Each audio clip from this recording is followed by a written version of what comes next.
Jesus Christ be praised. I have a confession to make.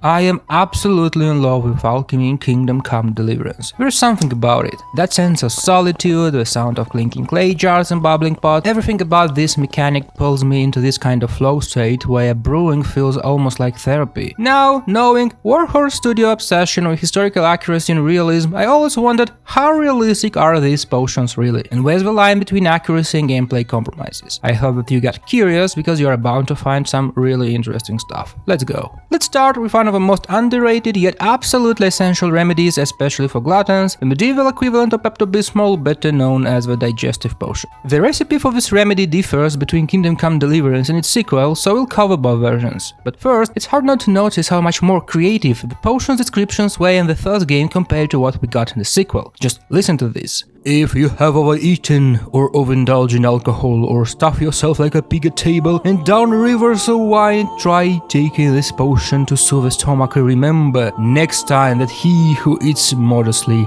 lives long. Now compare that to the dry, almost lifeless descriptions in the second game. Anyway, to brew Digestive Potion in the first game you'll need spirits, handful of mint and 2 of chamomile. When it comes to ingredients, the game actually does a pretty solid job of using herbs that were historically used in similar remedies. Mint, for instance, help relax intestinal smooth muscles, reduce gas formation, and by activating specific receptors, create that characteristic cooling sensation. Chamomile, on the other hand, has anti-inflammatory effects, reduces irritation of the gastrointestinal lining, and also provides a mild antispasmodic effect. Even in modern medicine, the beneficial properties of its herbs are not ignored. For example, enteric-coated peppermint oil capsules have shown good efficacy in irritable bowel syndrome. That said, I do have some concerns about the alcoholic base of this potion. In real practice, alcohol-based tinctures are generally not boiled since ethanol is volatile and would evaporate with heat. Instead, herbs are infused, crushed, submerged in alcohol, left to steep for a period of time, occasionally shaken, and then strained, producing standard tincture. And yes, I know warm maceration is a thing, but we're not here for nitpicky potions class with Professor Snape, so let's not get stuck into the dogma. So what would this actually look like in reality? Most of the time, the same herbs,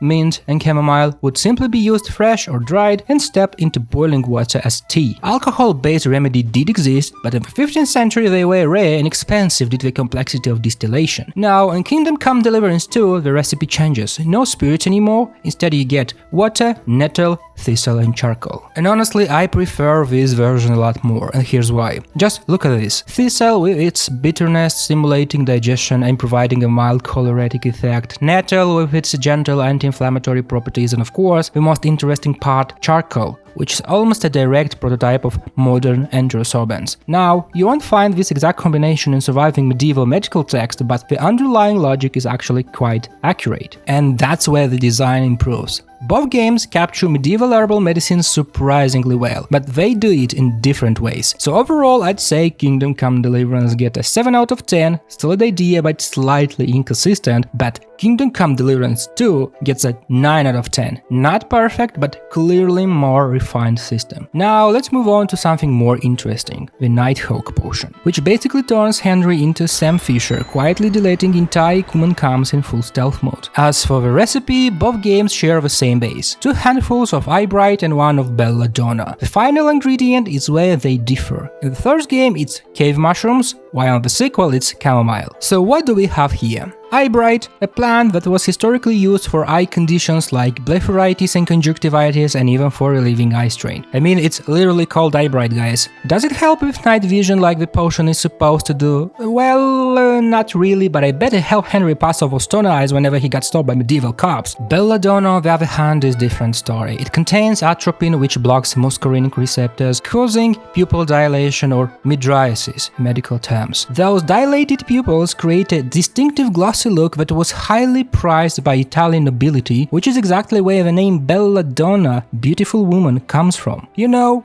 you can be something of a belladonna yourself, all you have to do is like and subscribe. But let's get back to our topic. Belladonna was also used externally in small amounts to create a flushed appearance, which was considered attractive at the time. But here is the important part. None of this gives night vision. So if pupils already dilate in the dark, why doesn't belladonna improve vision? Cause atropine doesn't just affect pupil size, it also paralyzes the ciliary muscle which controls the lens focus, basically your eye's autofocus system. So instead of enhancing vision, it locks you into a fixed focus range. You can see far away, but close objects become blurry. Combine that with dilation and low light, visions actually get worse, not better. Even something as simple as a torch can blind you and send you straight to the execution block in Skyrim, so yeah, no Witcher vision in real life. This time the third game actually wins. Chamomile doesn't do anything for vision, but cave mushrooms at least feel slightly more plausible in this context. That gives the Nighthawk Potion an 8 out of 10 in the first game and a 6 out of 10 in the sequel. Now let's move on to another interesting potion, ideal for anyone who enjoys silently clearing camps and disappointing Lord Shimura at the same time, the Lullaby Potion. And thankfully the developers didn't change the recipe in the sequel. So to brew it, Henry needs an oil base, a sprig of herb berries, a handful of poppy and some thistle. Let's start with the base. The oil. Because of its ability to dissolve lipophilic compounds, oil in the Middle Ages wasn't just food. It was also a basic pharmaceutical care for ointments, infusions and medicinal mixtures, and in this case it actually makes sense. The main effect comes from poppy. It contains morphine and codeine, which act as opioid receptor agonists. In simple terms, they reduce neuronal activity, dull pain perception and cause strong sedation. Now to the more controversial ingredient here, herb berries or Paris quadrifolia. Please tell me I haven't just summoned someone in my room. Even in the Middle Ages, it has a very bad reputation. It was known for poisoning children mainly because of its shiny dark berries, sometimes called the crow's eye. Symptoms included abdominal pain, vomiting, dizziness, seizures, and in severe cases, cardiac arrest. Because of how unpredictable and toxic it is, with no real safe dose, it was almost never used in medicine, at best only in very specific and controlled situations, which is exactly why its inclusion in a lullaby potion is questionable. At that point, it's less of a sleep aid and more of a last lullaby, but in the game context, it makes sense. Henry uses it for stealth and sabotage, where waking up is not really the priority. As for thistle, it's neither toxic nor sedative nor psychoactive, so here it likely plays a supporting role or simply exists because the game system demands a third ingredient. The rule of 3 is clearly part of a game design even when the third element isn't chemically important. Now, is there a real-world equivalent to this? Yes, one of the closest historical analogues is Spongia somnifera, the sleeping sponge. It was a sponge soaked in a mixture of opium poppy, belladonna, mandrake and other herbs. It would then be heated, then the patient would inhale the vapors during procedures. If it worked correctly, it could cause deep sedation, partial amnesia or full unconsciousness. In weaker cases, only pain relief, and in bad cases, well, let us all pray together for this poor soul. So, taking all this into account, the Lullaby Potion gets a 9.5 out of 10 for historical inspiration. It's literally the most intelligently designed recipe in the game. But there's one potion in the game that genuinely makes me raise an eyebrow.